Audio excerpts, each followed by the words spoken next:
নমস্কাৰ। আজি আমি সদৌ অসম গোৰ্খা ছাত্ৰ সন্থা ধেমাজি জিলা সমিতিয়ে এখন সংবাদমেল আয়োজন কৰিছোঁ।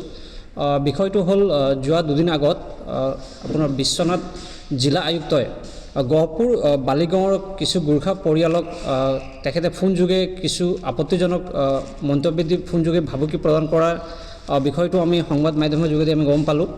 আৰু বিষয়টো লৈ সমগ্ৰ অসমতে প্ৰতিক্ৰিয়াৰ সৃষ্টি হৈছে। বিভিন্নজনে বিভিন্ন মাধ্যমৰ যোগেদি তেখেতসকলে প্ৰতিক্ৰিয়া প্ৰকাশ কৰিছে আৰু আমি ইতিমধ্যে গম পালোঁ যে সেই বিষয়টো লৈ অসম চৰকাৰে আৰু গৃহ বিভাগে তেখেতক ডিমা হাছাওলৈ বদলি কৰিছে এই আয়ুক্তজনক। আৰু সেই বিষয় লৈ আমি আজি গোৰ্খা ছাত্ৰ সন্থা ধেমাজি জিলা সমিতিয়ে এই সংবাদমেল আয়োজন কৰিছোঁ। এতিয়া কথাটো হ'ল যে বিষয়টো আমি যেতিয়া গম পালোঁ, এই ভূমি সংক্ৰান্তৰ লৈ তেখেতে মানে তেওঁক ফোনযোগে ভাবুকি প্ৰদান কৰিছিলে।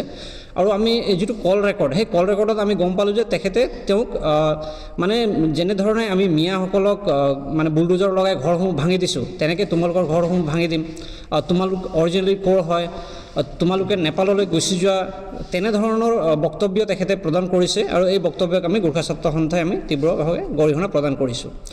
এতিয়া কথাটো হ'ল, যদি ভূমি সংক্ৰান্তত যদি বিষয়টো আছিল, তেখেত জিলা আয়ুক্ত হৈ আইনীভাৱে যিহেতু ইণ্ডিয়ান লিমিটেশ্যন এক্ট 1963 আধাৰত য'ত স্পষ্টকৈ উল্লেখ আছে যে এজন ব্যক্তিয়ে কোনো এটা মাটিডোখৰ কিমান বছৰ দখল কৰিলে তেখেতে দখলী স্বত্ব পায়, সেই বিষয়টো তেখেতসকলে ভালকৈ যদি বিবেচনা কৰি সমস্যাটো সমাধান কৰিব পাৰিলে হয় মানে আইনীভাৱে।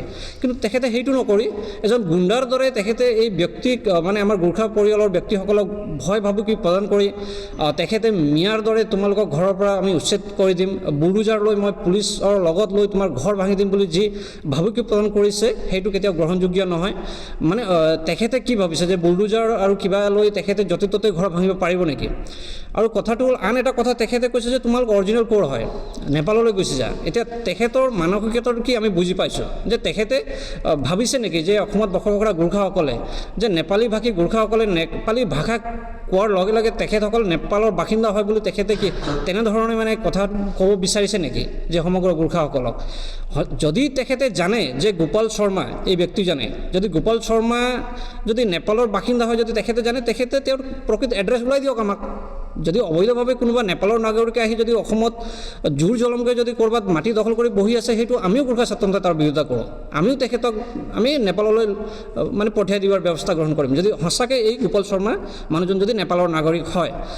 একো তথ্য নথকাকৈ এজন জিলা আয়ুক্তই তেনেধৰণৰ থুলুঙা মন্তব্য কৰা মানে গ্ৰহণযোগ্য নহয়।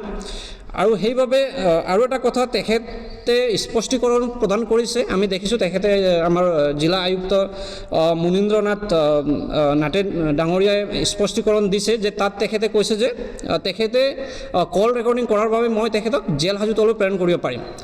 এজন জিলা আয়ুক্ত হৈ তেখেতে গম পাব লাগে যে যদি তেওঁ কাৰোবাক ভয় ভাবুকি প্ৰদান কৰে বা কাৰোবাক যদি তেওঁ থ্ৰেটেনিং দিয়ে, তেতিয়াহ'লে সেই ব্যক্তিজনে ফোন কল ৰেকৰ্ড কৰিব পাৰে, কিয়নো তেখেতৰ পৰৱৰ্তী পৰ্যায়ত তেখেতক মানে প্ৰমাণৰো প্ৰয়োজন হ'ব পাৰে।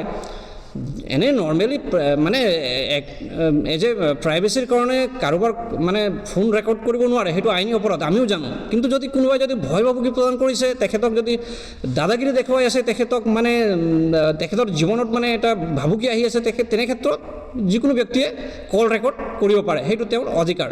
সেই বিষয়ে আমাৰ এই জিলা আয়ুক্তজনে জনা উচিত। আমি গোৰ্খা ছাত্ৰ সন্থাই আমি দাবী উত্থাপন কৰিছোঁ অসম চৰকাৰক। আমাৰ প্ৰথম দাবী হ'ল যে এই জিলা আয়ুক্ত আপোনাৰ মুনীন্দ্ৰ নাথে ডাঙৰীয়াক এতিয়া আমি গম পাইছোঁ যে ডিমা হাছাওলৈ তেখেতক বদলি কৰা হৈছে। বদলীকৰণে তেখেতৰ মানে এই সমস্যাৰ সমাধান নহয়, কিয়নো ডিমা হাছাও যথেষ্ট গোৰ্খা জনগোষ্ঠীয়ে বসবাস কৰে। তেখেতৰ যি মানসিকতা, সেই মানসিকতাক আমি বুজি পাইছোঁ যে তেখেতে ডিমা হাছাওত থকা গোৰ্খা জনগোষ্ঠীৰ লোকসকলক হেৰেছমেণ্ট কৰিব পাৰে, কিয়নো তাৰ পুতক তুলিবলৈ তেখেতে তাত থকা ব্যক্তিসকলক বিভিন্ন ধৰণৰ মানে কিবা কৰিব পাৰে, দাবী ধমকিও দিব পাৰে তাত। সেইবাবে আমি চৰকাৰক দাবী জনাইছোঁ যে তেখেতে এই মুনীন্দ্ৰ নাথে ডাঙৰীয়াক বৰ্খাস্ত কৰিব লাগে। আৰু এটা কথা, তেখেতে যি ধৰণৰ মানে টুলুঙা মন্তব্য দিছে তাৰ বাবে সমগ্ৰ অসমৰ গোৰ্খা জনগোষ্ঠীৰ আগত তেখেতে ক্ষমা খুজিব লাগিব। অকল বদলি তেখেতে যে ইয়াৰ ক্ষমা খোজাৰ ভয়ত তেখেতে বদলি লৈ বেলেগ এটা জিলালৈ যাব আৰু গোৰ্খা ছাত্ৰ সন্থাই মনে মনে থাকিব, সেয়া কেতিয়াও মানে আমি নামানো। সেইবাবে আমি দাবী জনাইছোঁ যে অতি শীঘ্ৰে তেখেতে গোৰ্খা জনগোষ্ঠীৰ ওচৰত ক্ষমা খোজক। আৰু এটা দাবী যে তেখেতে ক্ষমা খোজক, নহ'লে তেখেতে গোপাল শৰ্মাৰ ঘৰ নেপালৰ কোন ঠাইত আছে তেখেতে দেখাই দিয়ক। বা তেখেতে যদি ভাবিছে যে অসমত বসবাস কৰা নেপালী ভাষী গোৰ্খাসকল যদি নেপালৰ সঁচাকৈ নাগৰিক, তেখেতে প্ৰমাণ হিচাপে তেখেতে দেখাই দিয়ক। যে নেপালৰ কোন ঠাইত তেখেত বসবাস কৰে আমি গোৰ্খা ছাত্ৰ সন্থাই সেই ব্যক্তিসকলক আমি নেপালত গৈ থৈ আহিম সেয়ে আমি অসম চৰকাৰক গৃহ বিভাগক আমি দাবী জনাইছোঁ আৰু এই প্ৰেছ আমাৰ সংবাদ মাধ্যম যোগেদি আমাৰ অসমৰ মাননীয় মুখ্যমন্ত্ৰী মহোদয়কো আমি আহ্বান জনাইছোঁ যে তেখেতে এনেধৰণৰ তুলনা মন্তব্য প্ৰদান কৰা আৰু এনেধৰণৰ ঠেক মানসিকতা থকা অকল মানে জিলা আয়ুক্তই নহয় অন্যান্য বিষয়াসকলেও যদি তেনেধৰণৰ মন্তব্য যদি প্ৰদান কৰে বা তেখেতসকলে যদি ভাবি আছে সেই বিষয়াসকলক নাকি লগৰ মানে ব্যৱস্থা গ্ৰহণ কৰক যিকোনো খবৰৰ বাবে যোগাযোগ কৰক 7099017330 লগতে 7099017110 নম্বৰত